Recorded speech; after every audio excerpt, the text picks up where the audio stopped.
अस्सलामुअलैकुम एवरीवन, कैसे हैं आप लोग। उम्मीद है आप सब खैरियत से होंगे। बिहारी कबाब मैंने लगाया था, उसका बचा हुआ मसाला है। इस मसाले के साथ मैं आपके साथ रेसिपी शेयर करूंगी। मैं चिकन के बिहारी कबाब बनाऊंगी इसी मसाले में। तो चलें बनाते हैं चिकन के बिहारी कबाब। ये चिकन का चेस्ट पीस मैंने लिया है, एक मुर्गी का चेस्ट पीस है। इसके मैंने इस तरह पतले पतले पार्चे बना लिए। अब इसके अंदर ये मसाले मैं डाल दूँगी। जितनी हमें ज़रूरत है हम उतना ही मसाला ऐड करेंगे इसके अंदर।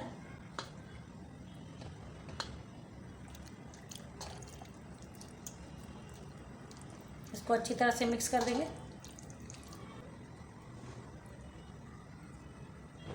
अंदर मसाला मिक्स कर दिया है।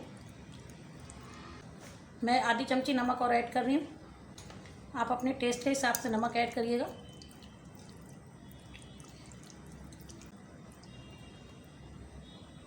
अब इसे ढक के मैं आधे घंटे के लिए मैरिनेट होने के लिए छोड़ दूँगी।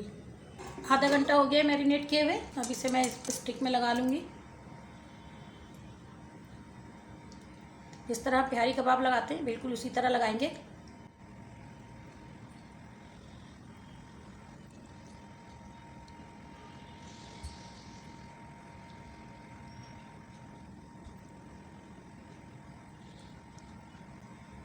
इसी तरह मैं बना के सारी रख लूँगी। ये सारी सीखें मैंने इस तरह लगा ली हैं। अब इसको आप कोयले पे भी सेक सकते हैं और पैन में भी बना सकते हैं। मैं इसको आपको पैन में बना के दिखाऊंगी।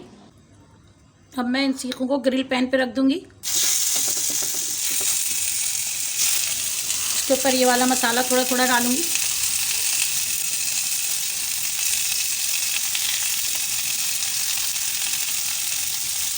इससे हम पलट देंगे।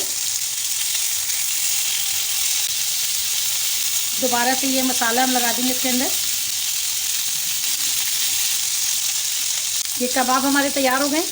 अब इन्हें मैं डिश आउट कर लूँगी। चिकन के बिहारी कबाब तैयार हैं। इसे आप ट्राई कीजिएगा ज़रूर। उम्मीद है कि आपको पसंद आएगा। अगर आपको मेरी ये रेसिपी अच्छी लगी हो तो मेरे चैनल को लाइक करें, शेयर करें और सब्सक्राइब करें। Thank you. अल्लाह हाफिज़।